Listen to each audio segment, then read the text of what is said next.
There are societies that have existed prior to us and that currently exist today where roles are flipped. Men will stay home and take care of children. Women will go and hunt and everything. That's been yes. Say that. Most hunter-gatherer societies have been intensely egalitarian. We have this notion that it's always been the big, strong man going out to fight. Have you read anything in anthropology? Yeah.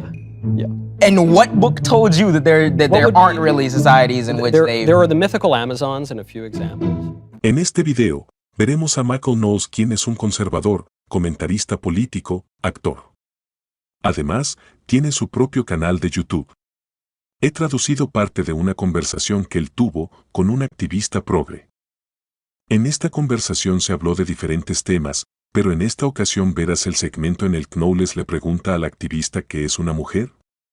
La manera en cómo el activista responde es un poco distinta a la de otros activistas que he visto antes, evidentemente en mi opinión, sin embargo, no es tan distinta en su poca objetividad.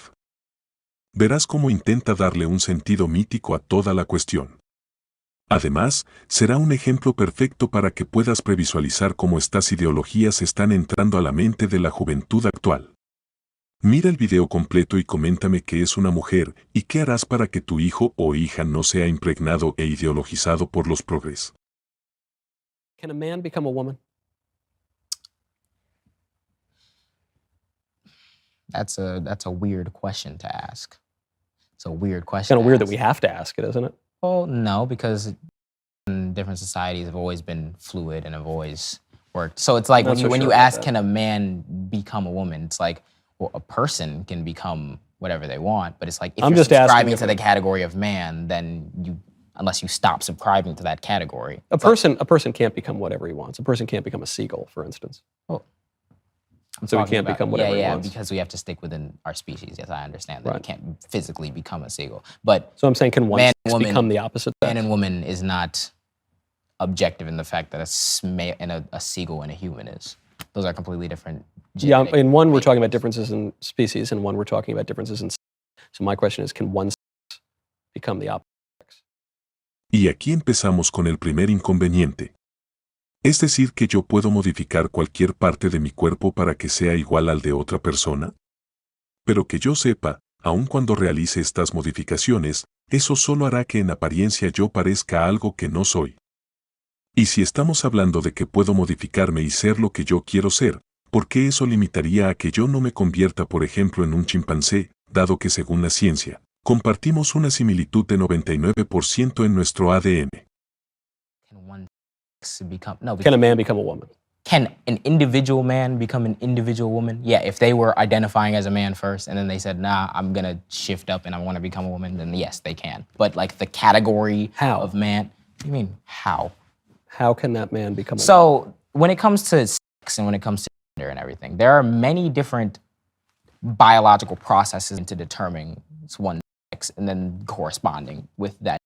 Someone could be biologically male and their testicles could like grow inside of them, and because there's I forgot what the specific gene is, but it like doesn't bind to a specific receptor and it doesn't release the right hormone, so you end up developing the same body as a woman. They have a deformity. Yeah, well, not the same body. You've got testicles. No, yeah, as in like everything that from an outside perspective looking at everything that we'd associate with being a woman, broader hips, breasts, all the physical attributes. You could develop all the of that. Physical attributes?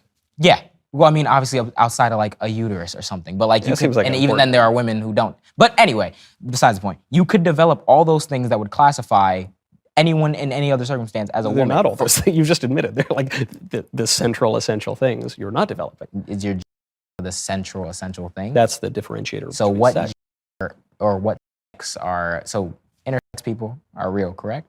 Well, people have genital deformities and certain chromosomal when you say deformities, that's kind of like what you just described. You know, but you're kind of assuming that that's like it's a defect. Because I wouldn't say necessarily it's a defect, because again, our genes and our hormones have all types of, we are all born with like the same, like not same possibility of becoming a man or a woman or a boy or a girl, because you don't get born a man or a woman, but like you're born with that same genetic code where if a receptor doesn't bind to a receptor, or if it does, or if you have XXY or whatever, that significantly shifts what your outward presentation is going to be. So if we're talking about what someone's gender is or what someone's, There's always been variation in humans, especially. There's The a variation categories between that men we and women. they're the categories that we assign to those variations. We can draw a box around it, but us drawing boxes around it is just trying to best understand to our ability. But if there are people who are clearly fitting outside of those boxes, there's nothing wrong than just redrawing the box. We always do that all the time. Sure. Some people have deformities, that's true, and we even though they can usually be pretty clearly classified, like if you have testicles, you're probably a man, but you just said something different. If you have testicles, you're a male. Yeah. But the category of man is something that we ascribe to the people who are traditionally male. That's what I'm saying. So when Right, a so man being is a male not, human. Yeah, adult. Well, a man would be. It can be like, again, a man corresponds to the category of male human adult. Right. But it's not is that thing. There are more things than just being a male human adult that makes you a man. If I were to go on like Jesse Lee Peterson's show and I'm talking to him about how I like respect women or something, he could call me a beta male. I'm less of a man. But he wouldn't call you a woman. Huh?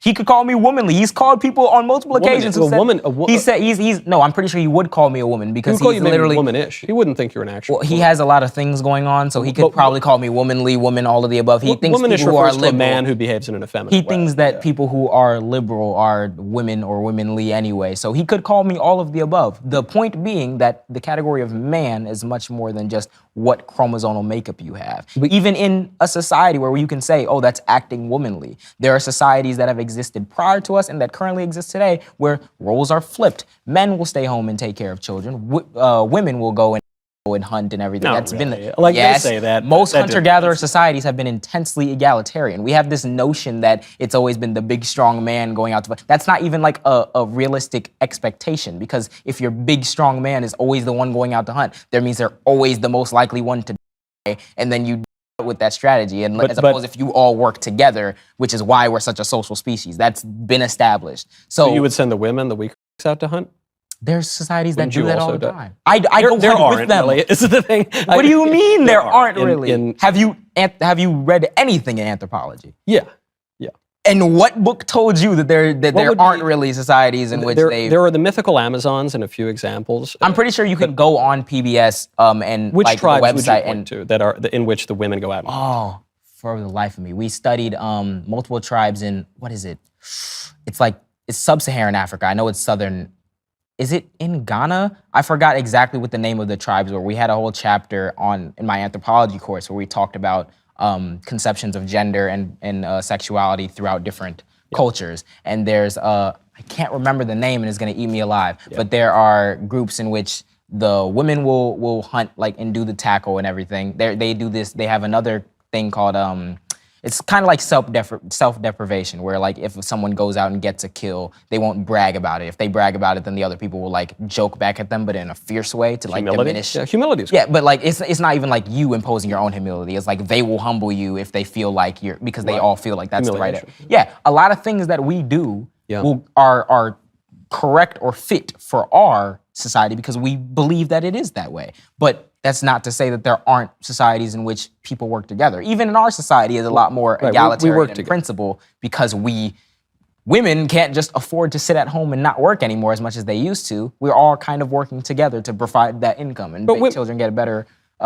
society and a better life that way. I'm not sure they're getting a better society, and also someone has to take care of the women. So usually what happens is the woman goes out to work and then makes some money and then pays some other woman to raise the kid at daycare. So it's not like you've actually fixed that problem. You've just changed the way the economy works. That's an assumption. But it is. Someone's got to raise the kids. Yeah, well, I mean, yeah, both. Who? It could be a man. But at the daycare, it if could be a men and women are at both the at daycare. work, then who's raising the kid? Yeah, I'm saying they both share time, or you could get a daycare. No, they're both at work. And even then, it doesn't necessarily need to be a woman taking care of the kids. The reason why it is a woman is because we've socially assigned the role of caregiver to women and of worker to men, despite them both being capable of doing either job, which is what other societies have seen, which is why both of them do each You just job. can't name them right now. Oh, no, I can't. No, I can't. All right. But again, I like the chuckle and it is fun, but if you genuinely do care about the issue, you can go look up diversity within species or sure that I'll diversity within find human societies. some Amazon tribes. Literally Google gender diversity within human societies. And just because they're Amazon, why do you keep saying Amazon? Because that's the mythical tribe of female warriors. So Well, that doesn't even need to. No, it's not female warriors. Is not what I'm saying. I'm saying egalitarian societies. I'm pretty sure. I thought you said the women go out and fight. And Yeah, I'm saying there are some societies where that's the right. women do that, but there's also more societies in which it's more an equal thing. Even Okay. since we were cavemen, it's Now, been more of an equal thing. So getting back to what we were just discussing, since you grant that a man can become a woman, then getting back to even what we were previously talking about, how would that man know that he is a woman, and how would you know that That's man is a woman? that's a completely societally formed thing. So the way I would know that somebody who's a male or doesn't want to be a man anymore, they want to be a woman, I'd know by things like how they outwardly present, things like the type of societal roles they want to ascribe to over a different one. Sometimes there's no rule saying women must have long hair, but whenever people think of a woman, they usually think of somebody with long hair. So if you want to subscribe to that role, a step people will take will be to grow out their hair or something. Doesn't mean that they need to do it, but that's just something that we kind of assume is womanly, despite the fact that there are many men with long hair. There are certain roles that you can pick and you can choose, and you're like, But I thought you want said the to- roles don't matter, and they're all just sort of socially assigned. Me tomé la molestia de poder investigar un poco de lo que hablaba Joseph en cuanto a las tribus de África en las que las mujeres tenían un papel completo en la casa. Porque, eso es lo que él expresa, que las mujeres realizan la totalidad de esta labor. Veamos. Las Akaa. Los Akaa son un grupo de cazadores-recolectores que habitan en la cuenca del río Congo, principalmente en la República Centroafricana y la República del Congo. En la sociedad Akaa, las mujeres a menudo cazan junto con los hombres y son consideradas cazadoras hábiles, cazan pequeños mamíferos y aves. Las San, también conocidas como bosquimanos o basarba, son un grupo étnico que se encuentra en el sur de África, en países como Botsuana, Namibia, Sudáfrica y Angola. Las mujeres San tradicionalmente han tenido un papel activo en la caza y recolección de alimentos. Cazan pequeños mamíferos y aves. Las Atsa. Los Atsa son una comunidad de cazadores-recolectores que habitan en el norte de Tanzania.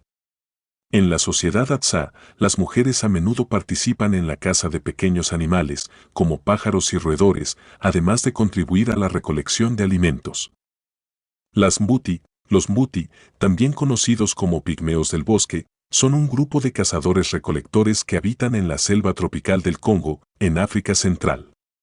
Las mujeres Mbuti tradicionalmente han tenido un papel importante en la caza y la recolección de alimentos. Cazan pequeños mamíferos y aves. Las Tuareg, aunque no son cazadoras en el sentido tradicional, las mujeres Tuareg, que habitan en el norte de África, en países como Mali, Níger y Argelia, a menudo desempeñan un papel crucial en la gestión del ganado y la provisión de alimentos para sus comunidades nómadas. Cazan pequeños mamíferos y aves. En casi todos los casos, ellas cazan pequeños mamíferos y aves. Juzga por ti mismo si lo que dijo el progre es 100% real o una realidad a medias. Y aquí termina este video. Si te gustó, dale like, comenta y comparte.